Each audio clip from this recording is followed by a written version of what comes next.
All right. So maybe we'll cut the part out where Gary comes in and says, like, I just ran two guys off. Someone almost broke into your car. Yeah. It's like, well, this is, it's Las Vegas. Welcome to the Kahler podcast. This time we have a special guest, award-winning guitar tech, luthier, maybe even. I won't claim luthier. Teresa Topaz. Hello. Are you a tech or a luthier?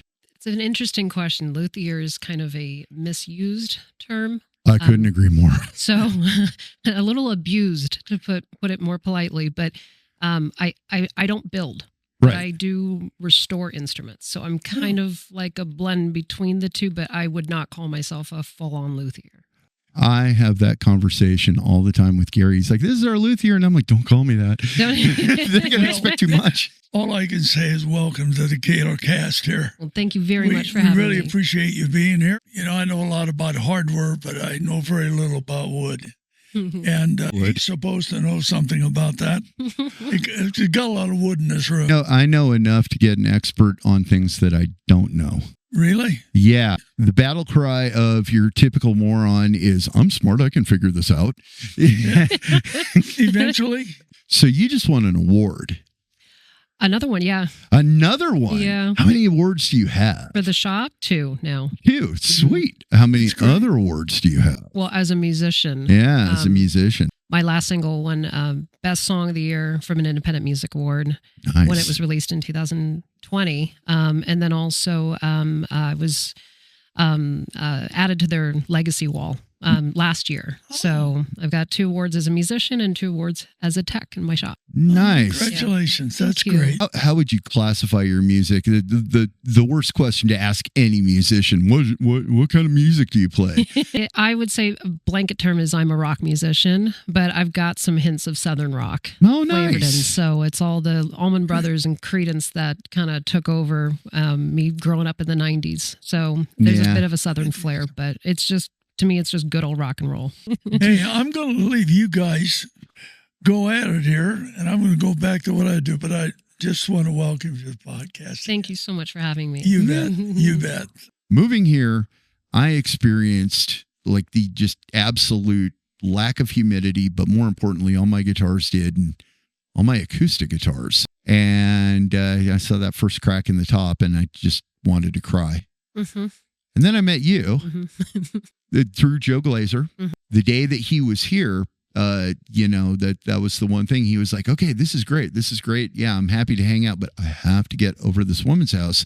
And I was like, oh, okay. Give you a ride. It was almost like going somewhere to buy pot in the 80s. I was like, okay, well, I'll just, you want to come in and meet her? You probably should. You're both. Oh, you think that's cool? And I don't know what I was expecting, but it sure wasn't you. It turns out you are just fantastic at fixing acoustics. Thank you. I appreciate that. How in the world did you learn this? Oh my God. If you told me 15 years ago I would be here now, I would not believe you and I'd still be laughing. I kind of fell into it here. This was not planned. I actually started learning repairs, by having things go wrong with my own instruments on stage. And I don't like not knowing things for myself, especially, and I hate to say this, but if you're a female in music, especially rock and roll, the amount of crap that you have to put up with and deal with, to me, my mindset was I better know more than the guys. I'm about the furthest away from woke you can possibly get, but I'm not like an asshole or anything like that. But I do believe that we're different. For example, I could never pull off that outfit personally. I couldn't do it. I just couldn't do it. Scarf would look great on you. I think it would. And I have a jacket very much like that. If we dressed identically and both went to a club, you would get more phone numbers at the end of the night. I'm sure a lot of gay guys would love the furry Uggs, though. That would set your outfit off. It really would. It's like complete the whole ensemble. Yeah.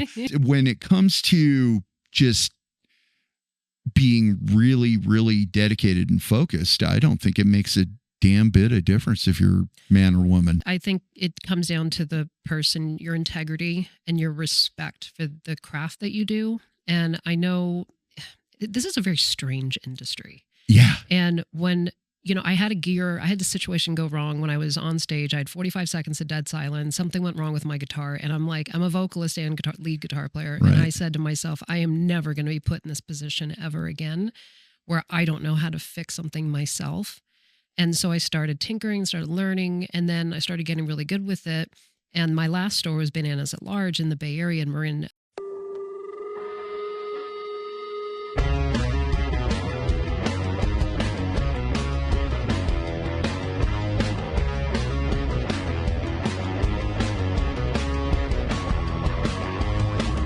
A tour like this is awesome because it really cements in the customer's mind that Bananas at Large is this mecca, so to speak, for unique and high-end boutique instruments that are not going to be found anywhere else. Not to mention, these are instruments that take a long time to build, that are not plentiful, and it's hard for musicians to get their hands on them. So anytime that someone can come in and test drive and just look at and touch and feel instruments of this caliber is really special.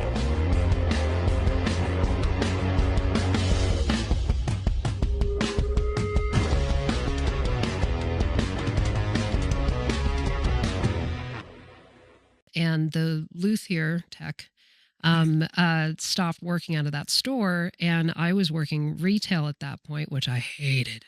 Yeah. I was good at it, but I did not like it. And so I kind of snuck into that position and just, I would study on my own guitars and test guitars before I'd start offering that service. But I was doing like setups and then like pickup installs, just the basic stuff. But I was fortunate in the Bay Area. My God, I had Gary Brower and Benny Rodriguez and some of the best techs, in general to learn from.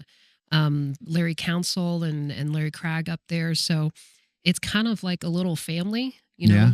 But I'm the baby of the bunch. And I'm also I'm like the daughter of everybody. I'm the only female wherever I go. But everyone helps each other. So it was really cool, to be in that environment and just get better and better over the years. And then I started going after certifications, and I got Taylor, then I got Fender. And to me, my biggest highlight was Martin. Oh, yeah. I mean, I'm a little biased because I've been playing Martin since I was 14.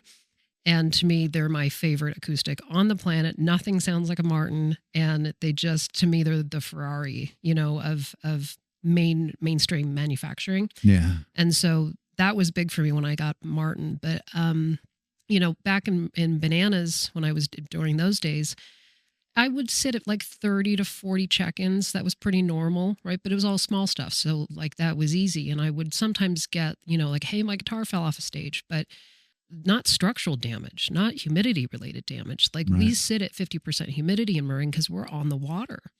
And even with, purchased items that get shipped out to Las Vegas or Phoenix or other dry environments, we're in California, we're spoiled. So we don't think about what happens to the instrument by the time it gets to the destination.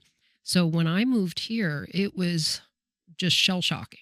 I'm from LA. Like I've been by a beach my entire life. I've never lived in an extreme dry environment like this out here. It's funny because I've been playing acoustic and electric my whole life, but I can repair anything, within reason. But I prefer to work on acoustics. So when I moved out here, I let Martin know, and the other two companies were like, hey, I'm having to relocate to Las Vegas for family.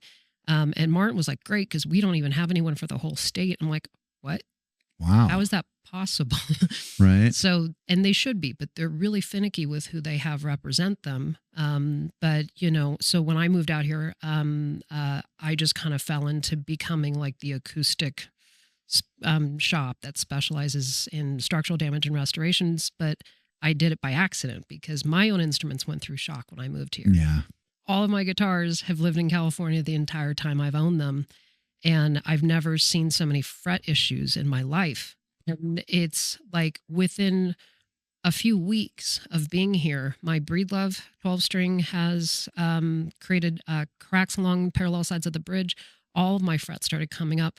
A 4-year-old Gibson started checking all over the place, and early checking over 30 years, that's appropriate. But on a 4-year-old instrument, that means the instrument's going through shock and it's starting to shift. And that means when the finish is cracked. That's kind of like the end result. Right. So I learned the hard way, and I'm like, I guess I need a humidifier, and I got one, and I used tap water, which you don't do, and like, what's this white dust all over the place and in my sock drawer? So it's been, a few years. It's been a while of doing a lot of research, figuring out what works. My job in my mind is to help people avoid repairs. And I have a joke. I'm a bad business person. I talk people out of repairs.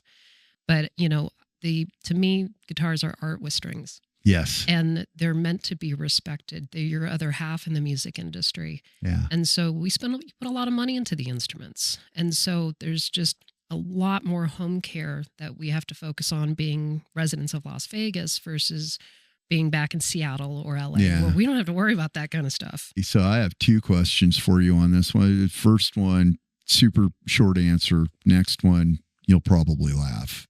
Okay, so the first one, being somebody who has always been by a big body of water myself, can you feel the lack of water? Absolutely. Yeah, me too. And people who have never lived like by a coast or by the Gulf or something like that, they're all like, oh, you're talking about it. It's like, I can feel that there's no water.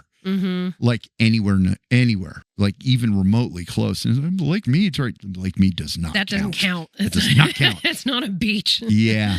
Okay, so here's the next one. Just because you mentioned Martin, did you ever see the episode? I know what you're going to ask. Really? Okay, you ask the question. Is it the Martin that was smashed? No? Okay, I was wrong. What was? No, this is, I think, even better. In fact, I don't know if I know about the Martin that was smashed. All right, we're going to talk about that next. I'm dying to, but no, the American Chopper version where Martin came and they wanted Paul Jr. to design them a motorcycle. Fab for a company called Martin Guitars, which is the most legendary guitar company in America. They really wanted a reverse trike, which means 2 wheels up front and 1 wheel in the back. If we imagine this and we have the 2 wheels in the front, and is there a way to just have 1 wheel in the back? And they were like, maybe we could even collaborate on a guitar. And he made the ugliest fucking thing in the world. And, it looked like a motorcycle that he would do, and it was like, we're going to rivet copper right here and this and that. And the people at Martin just took one look at it and they were like, this would sound terrible. that was it, but yeah, did you ever see that? No, I didn't. Oh, you got to see it because now as a guitar person, guitar people, I think we come in many levels. We come in many layers. Like me personally, when I was 12 years old in 1982, I heard Number of the Beast for the first time. And then a couple months later, the guy who played it for me was like, we should learn how to play. And I was like, oh. And I've never cared about getting chicks or getting famous or this or that. I just want to do this. And, but there is if I do this, all the girls will like me. And it's like, dude, if you do this, it's woman repellent. Right. It really is, until you're like super rich and famous. And then, you really want those kind of women anyway. Right. I mean, dumb question. Probably a lot of people would be like, yeah, I don't care. But then there are those who are just like, this is a form of meditation for me based on everything you just said that just holds such, the guitar in such high reverence. When you look at this design he came up with, you're just going to go like, oh my God, no, right. just no. No. So tell me about the smashed Martin. What is it? Oh God, I might be wrong here. Is it the Hateful Eight where Martin had lent, and they, believe me, they stopped loaning out instruments after this. Right. I think it was like an 1850 Parlor, a real one. And they had a replica made.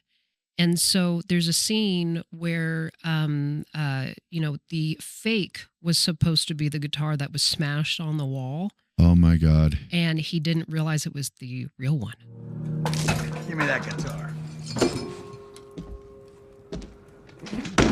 Music time's over. Whoa. And the look on the female actor, I'm sorry, I forgot her name, but the look on her face was because she knew it was the real one. And he just smashes the shit out of this thing into pieces. And then they realized that it was the real one.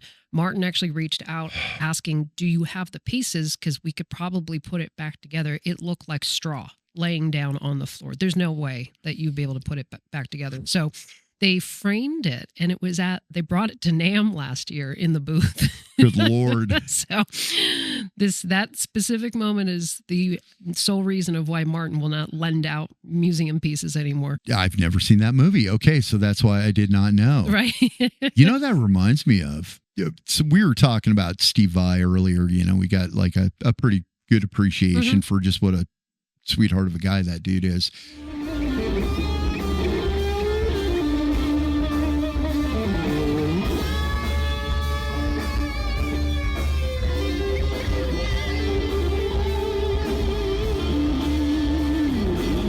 Do you know the story behind the green Meanie, the Charvel that his last non-Ibanez guitar that was like his main guitar? Mm-mm.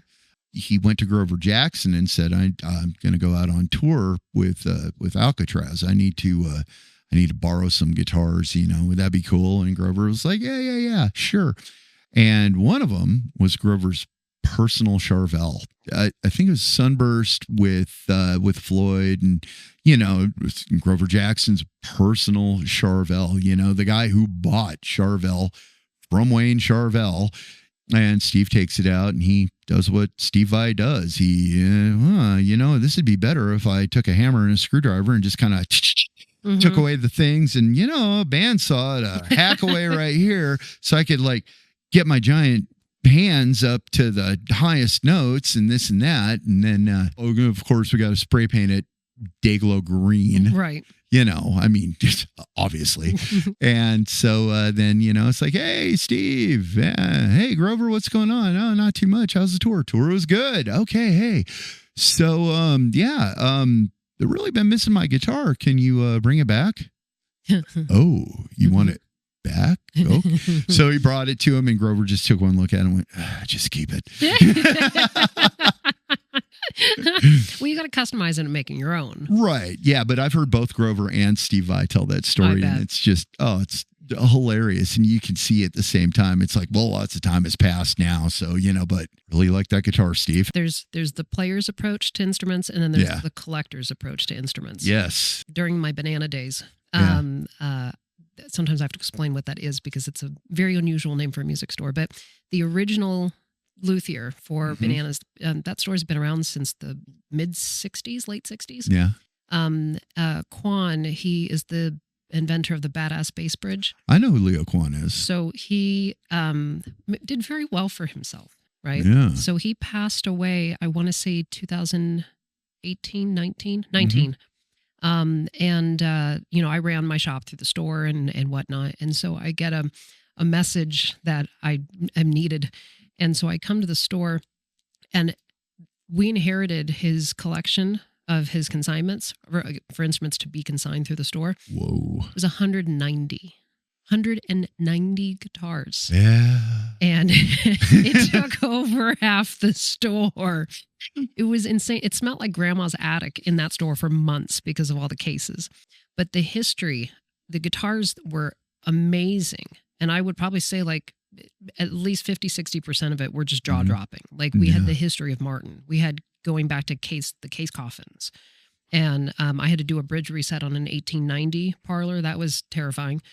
But some of the things that were coming through, you know, Quan was a player. So he did some upgrades to these instruments, right? Not realizing, you know, or not really caring about, you know, resale value because he wanted to play it, you know. So there was a 54 Strat that we had, because that guitar should have gone for 80 grand. Right. Because the control cavity was painted with shielding paint. That's it. That's all that was changed. It sold for like 50, something like that. We had a 51 no-caster. It was refinished. This thing got butchered. Refinished, refretted. And the worst part is the bridge pickup was removed and replaced with a Seymour Duncan. Yeah. And so a no-caster should go easily for depending on the quality, you know, $70K, something like that. And I think it was sold for like 21. But the best one of the bunch was we had a 58 Flying V, the original. And there was kind of a bidding war over it going on. And so there were some, you know, pros that were interested in it. Right. And so one who was a normal client of the store was going to be flying in. And we, you know, the owner gets a call and he starts to tell this story. I'm the original owner of this guitar and I, you know, had some trouble. So he was friends with Quan. He borrowed $2,000 back in the 70s and Quan wrote up an IOU. And he's like, I wanted to buy back a guitar. Life happened. I just never got the chance. And I'd like to buy it back for $2,000. We have it tagged for $250,000. So there's a lot of laughter going on. And so he was told, you know, if you're serious about this, I've got a buyer coming in on Tuesday. You know, you should come prior to that. So he drives up from LA, right? At this point, there's every guitar that's hanging behind the bench. I mean, these are, you know, 1960 Gibsons, 61 Nocasters. Like these are really cool guitars. Yeah. And so he buys back his Flying V while he's waiting for $250,000 to be transferred into the account, buys another $30,000 worth of guitars. And then he starts to tell the story. And so he said, do you have the original case? And so the guys pull the case down. They open up the case. He's like, and he goes to reach to pull up the case candy pocket. There's the damn IOU. He bought his own guitar back for $248,000 more than he paid. I was gonna say it'd be a real heartwarming story if you guys gave it to him for the $2,000, but there's no way. It's like that was between you and Leo, and he's dead now. Right? So, yeah. Paul Gilbert said that the thing that I kind of base everything around when it comes to guitars of a certain vintage, you know, and for me.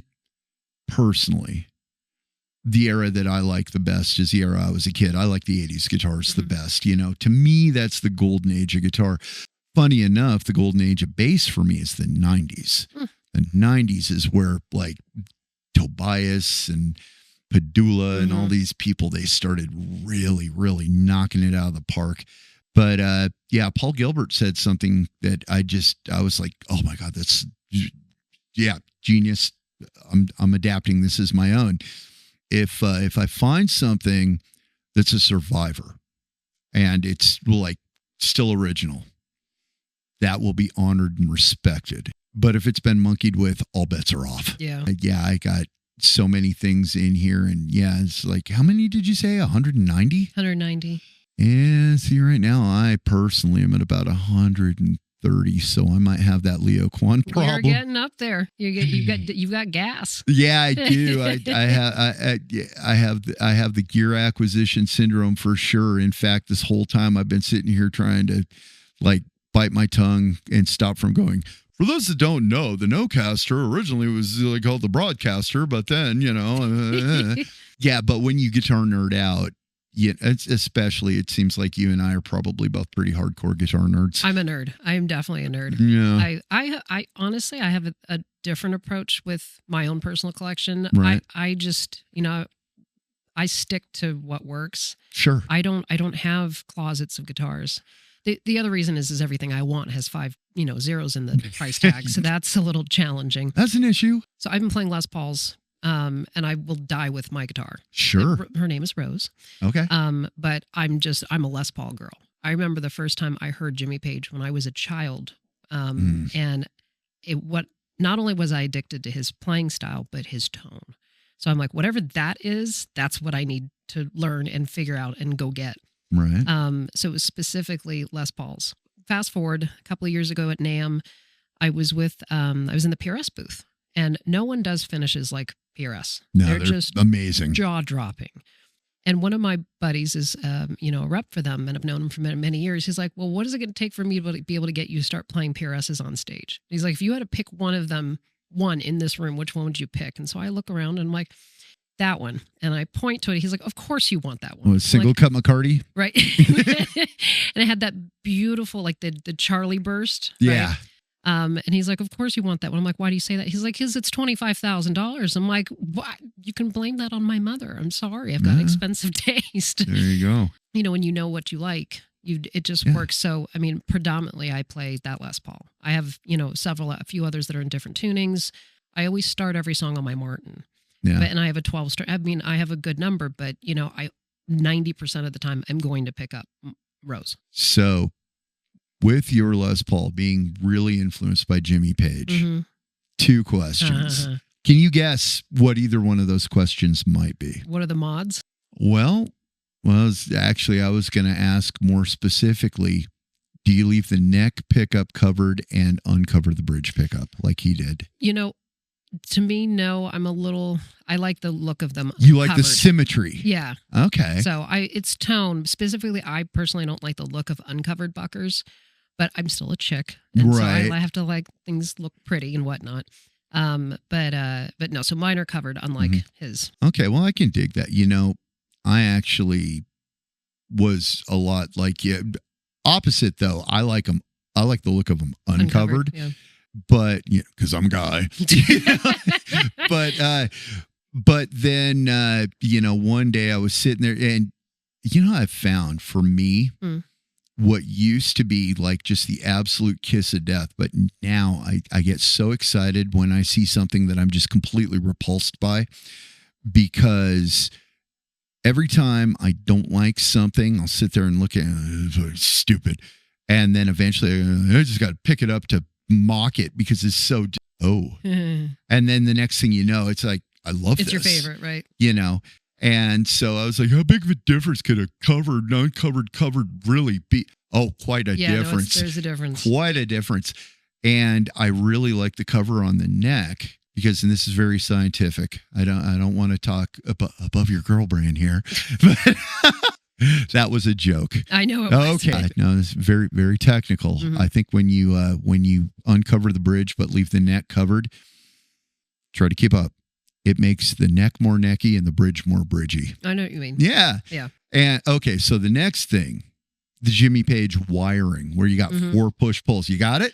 Actually, no. So I did a 59 wiring style on mine. And so I did a oil cap UF, a 15 UF in the neck and a 22 in the bridge. So there is just more depth to the neck. Oh, yeah. I don't like push-pull pots. I think it's just, first of all, I don't like single coils personally. Right. It's too thin for me. Okay. Unless it's like an Alnico 5. But your traditional Strat tone, right. I don't play my Strat. It just sits there. She's angry at me because I never touch it. But I personally love the darker or the more full sounding tone in regards to just pickups in general. Right. So there's no point in me specifically wiring in, you know, a push-pull pot on everything because I'm not going to ever use it. What about the whole series parallel or in phase, out of phase? Don't really. You know what? I'm pretty.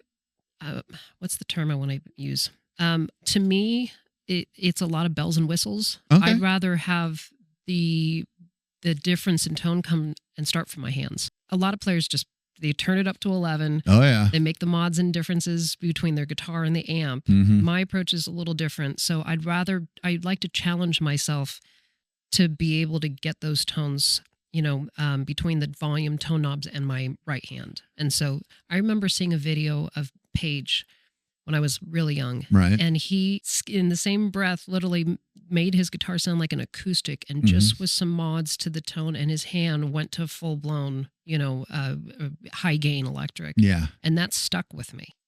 And so I think to me, it's more of a challenge to approach it this way versus relying on the hardware to do it. I can dig that. You know, I actually don't like treble bleeds because I want some of the trebles to be thrown to ground when I roll off the volume. You know, I don't like it when it's like, oh yeah, all the trebles still there. No. That's no. But I love the bells and whistles. Yeah, no, they're fun. They're fun, and they're, you know, there's a piece of gear. There's an approach for everyone. Yeah, and so everyone's flavor is a little different, and so you can appreciate and respect the 1,000 ways that you can wire an instrument. Oh, yeah. But you're going to have your own preferences and your own reasoning for that. I'll have to show you the Strandberg that I wired the Strandberg with Seymour Duncan P rails and triple shots and a freeway switch. And I think that it's like there are 52 different combinations that you can get out of that one guitar. Are you familiar with the freeway switch? That was actually developed for Jimmy Page, I think, for the O2 show, the last show that Zeppelin ever did. It's a challenge to see how many options that you can get built into one instrument. Right. And so it's kind of sky's the limit. So Steve's tech, Thomas Nordegg.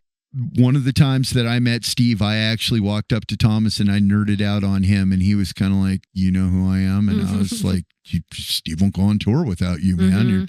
You're all Frank Zappa," and Yeah. So and he was like, "Oh yeah," but I've seen what he can do. He's a mad genius. I remember I did a rig rundown with him back in 2018, I think. Yeah. And it went for like an hour. Like, I forget how many years it took him to develop it. Right. But the amount of routing that it took in order to fit everything. I mean, he's got pedals wired into the instrument. And I mean, he's a mad scientist. Yeah. Well, look at the stuff that, he had to figure out for Zappa. I mean, Frank used his wah pedal as a notch filter, to tune his sound to the room and stuff like that. Is just nuts.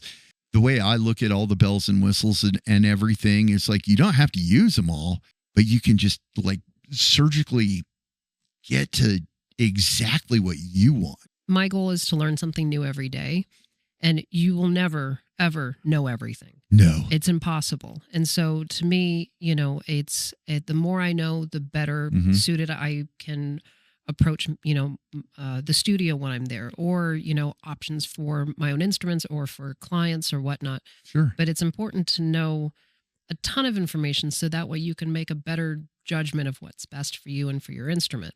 And every guitar is a little different. There's no two of the same. And when they're unhappy, they're like pissed off women, and they will bitch and moan till they get what they want. Yeah. My favorite. Well, if you don't know what's wrong, I'm not going to tell you. Thanks for that. Okay, so you're not a fan of the traditional Fender style single coils. What about P90s? I like P90s. Oh, they're so cool, aren't they? So MJ, the queen of Seymour Duncan, she heads the custom shop.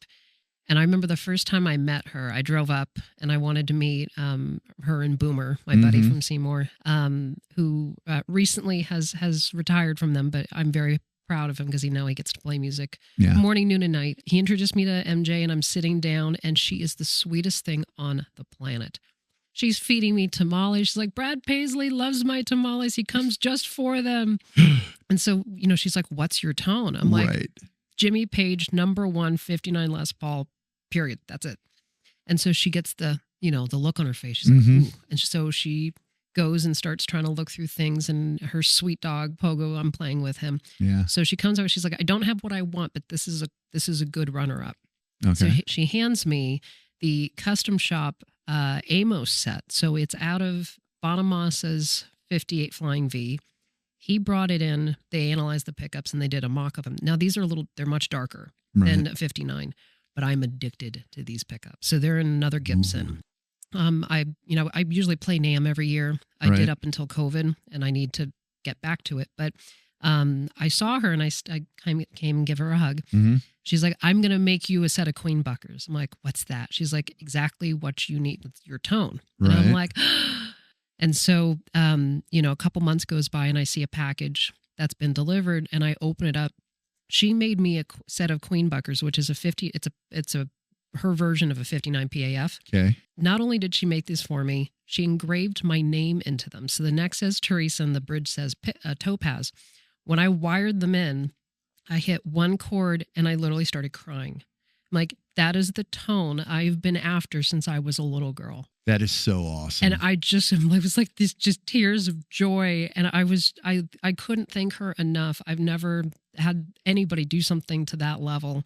The cool thing is because I've got the PAFs in my main Les Paul. Right. The other one, I get the best of both worlds. That's perfect for, a heavier rock song, but they're just dark. And I love that. So it's great having, both options. Right.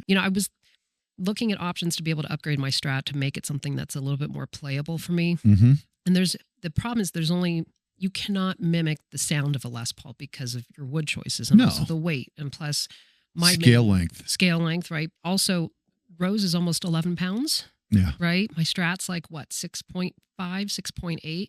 That has a lot to do with it. Yeah. But, it's just trying to find something that makes it fun to play again. But, I'm used to a 59 neck. I'm used to something. I've got long alien fingers. So I'm used to having something to hold on to. 60s neck profile. It's just too thin for me. I don't like it. It feels like a toy in my hands. I can understand that, although I'm like a Ibanez wizard neck kind of guy. Yeah. So we were talking before, about some of the different things that are in this room and stuff like that. And when I was doing the nonprofit for terminal kids, Seymour Duncan was the very first company that we reached out to, and it was during the pandemic. So it was nothing but answering machines, and stuff like that. So one day I just called up and it said, if you know the extension, and I just started randomly hitting numbers, until somebody answered the phone, and it turned out to be the head of sales.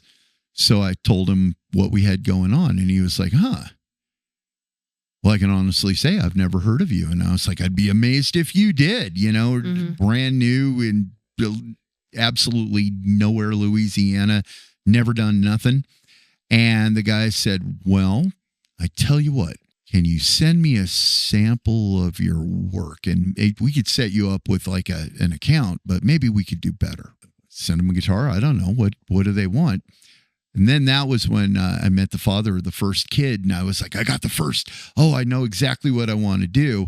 I started the first YouTube video that I ever did, and till 4 a.m, and then I was like, God, I'm going to sleep. And then at 5 a.m, I just like, I was supposed to send Seymour Duncan. So, oh my God, I don't even know. So I wrote him this great big email. It's like, we don't have much, but the spirit of like a young man in a foreign country winding pickups using a record player turned on its side, and I included the link to the video. 5 minutes later, it was like a 3-minute video. 5 minutes later, I got an answer back, and it was, call me at this number at your earliest convenience. Oh, nice. So I called up. I'm no longer talking to the head of sales. Talking to the head of product development, and he was like, we're in. And I was like, what? Very cool. Yeah. And then he was like, okay, here's the thing though. You're screwing up bad. And I was like, yeah, I'm sure. Do tell. So Seymour Duncan went out of their way to not only give us pickups, but to also tell us how to appeal to other companies by making our nonprofit more visible, by registering with like GuideStar and things like that. It was very cool. And then everything I learned from Duncan helped me actually bypass everything and get a hold of Judas Priest's manager when we decided to, here at Kahler, make a replica of Glenn Tipton's Black Strat. Oh, cool. To auction off for his Parkinson's charity. Oh, yeah. That's awesome. You start doing things to benefit people that need help with your favorite thing in the world. And it's just addictive. Yeah. You just want to do more. I think everybody should play an instrument of some kind. Oh, yeah. And it not only challenges the creative side, even for some people that it's just a hobby. Yeah. You can be proud of yourself that you learned a new scale or learned a new song, and now you've got something to play with your friends or whatnot. But I hate to sound like of an old mindset, but like 100 years ago, we didn't have anything. If you wanted entertainment, you had to make it yourself. Yeah, you did. And so I think more people, played instruments, and I don't care what it is, if it's a piano or a guitar or a saxophone or, the spoons or whatnot. But, music is just so powerful. It's the only version of art where every person on this planet appreciates it. Yeah. It's funny too, because I've heard so many people with that typical excuse, oh, I have a musical bone in my body. Bullshit. Mm-hmm. You walk in 4/4 time. You breathe in 4/4 time. Your heart beats in 4/4 time. You are a walking metronome, whether you know it or not. Music is squiggly air, and we're all vibration. Yeah. And so, you might not be able to play this instrument, but you might be more comfortable with this and whatnot. So you don't know unless you try. Exactly. And you know what? Who gives a shit if you're any good? Just holding a guitar is therapeutic. Absolutely. I mean, just being in the presence. This room is my favorite place in the world. I can see why. Yeah, right. I specifically designed it to where you can close your eyes, spin around in a circle, point your finger out, open up your eyes, and go like, "What is that?" I'm playing that today. Let's see. Oh yeah, that's first time I met Stu Ham, who's one of my big bass heroes, and cool. To sign the thing, or there are the racquetball rackets that Gary used when he was world champion of the Senior Olympics and the Senior Goodwill Games when he was 62 years old. Really? World champion. Wow. He will never tell anybody that he's so modest. Oh. He really is. He is like one of the most modest people you'll ever meet. He hates to say anything about himself. He feels like it's bragging. That's really cool. It really is, man. We're actually going to do this great big thing where we're going to fly back to Nebraska, because that's the only thing that you will know within moments of meeting Gary is that he is from Nebraska. Mm-hmm. Yeah, we're going to move over to the workbench soon, and you're going to talk to us a little bit about the proper care of acoustic guitar. Sure. But this also applies to electrics. Yeah. Oh, absolutely. There's a lot of misconceptions that I hear about stores and Mm-hmm. people in the industry that say only acoustics need to be humidified, and that's incorrect. The wood is wood. Wood is wood, right? Wood is wood. And, there are people who go like, the wood's got to drink. And it's like, the wood is dead. The wood is dead, but it's porous. Not really dead, though. Well, I mean, it's not alive. It's been cut from a tree, but it still expands and contracts It and shifts does. and moves. And so there's still a lot of flexibility to Yes. it. So an acoustic is just an open chamber waiting for destruction to happen. With the thinnest possible, Right, top. you've got and 5 millimeters of nitro on it. And Yeah. So, but the inside, the bracing, the panels, there's nothing on it. So it's just No. bare wood. So your electrics are going to hold up a lot better. Yep. But they're still going to get it. So yeah, anybody that's seen something that's been severely dried out, you know it. you mean And like half the stuff that's in my shop right now? You mean like Uh-huh. that? Okay, just checking. I got something to show you that you're probably going to look at and go like, well, that's just a shame. It's not going to break your heart like a shattered Martin, but it's you probably look at it and go like, oh, Wait, well, is this one at your guitar or the? this is actually customer? Gary's former son-in-law, who Okay. he still gets along with absolutely great Oh, that's with. nice. And he's a guitar player, and he found, I think it was his dad's Epiphone Mhm. acoustic in an old shed or chicken coop or something like that right here. In here in Vegas. Jesus, it's amazing that it's still in one piece.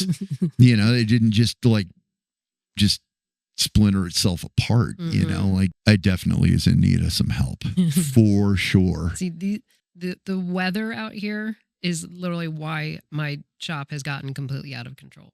Yeah.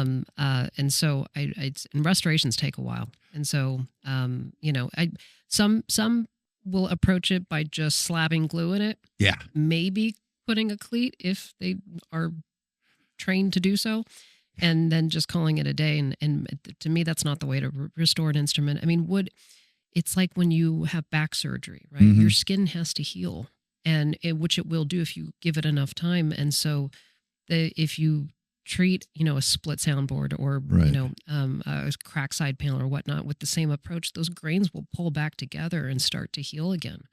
Then you do the gluing process. But I won't even take in a client at this point with a structural damage repair unless they're willing to humidify it on the back end, because, I mean, it's not epoxy that we use, Right. and this is wood. It's not carbon fiber. It's not, plastic. And so it's kind of like a weak spot, Yeah. but it's just a waste of money unless it's going to be taken care of on the back end. And this is to respect the person plus their wallet Right. and the instrument at the end of the day.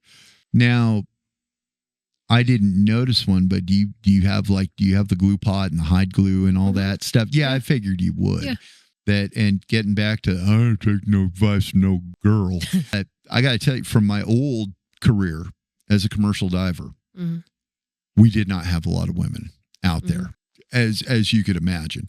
Now, we had a couple over the course of my 25-year career. I've known maybe 10 that gave it a shot, and almost all of them, you know, it started out, oh, treat me any different. And then eventually it would devolve into, I'm a girl, you can. And I was like, I thought you didn't want to. So, but the thing is that there's one that really, really stands out because she is so good that, and very pretty too, right? I didn't even see a female when I would talk to her, you know, it was just like, you are a diver. You are one of us. And, you know, there were people that somehow feel like their penis shrank if they admitted that she was any good at because it's like, dude, she's better than you. You know, that's why they want her to supervise and not you. Right.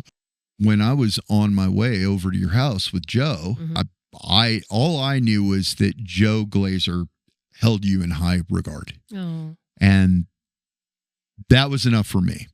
I was like, okay, well, if Joe says, like, Joe could tell me, you know, you need to let this spider monkey work on your guitar. They're amazing. If Joe Glazer says it, I'm going to listen. Because it's Joe. Because it's Joe. Right. If there's anybody that knows, it's Joe. Like, he's one of the guys. He's like, he's right. He is like Joe Glazer, you know, Gruen, Dan Erlewine. You know, these are the guys. And Gary Brower. Yeah. You know, like these are the people. Yeah. And they're the ones who had to figure it out when there was no handbook. And when we got over there and I met you and you're like, I really like acoustics. I was like, I hate working on acoustics. I like to wire things. I just immediately started seeing all these opportunities to do things with you. This being the first thing that came to mind.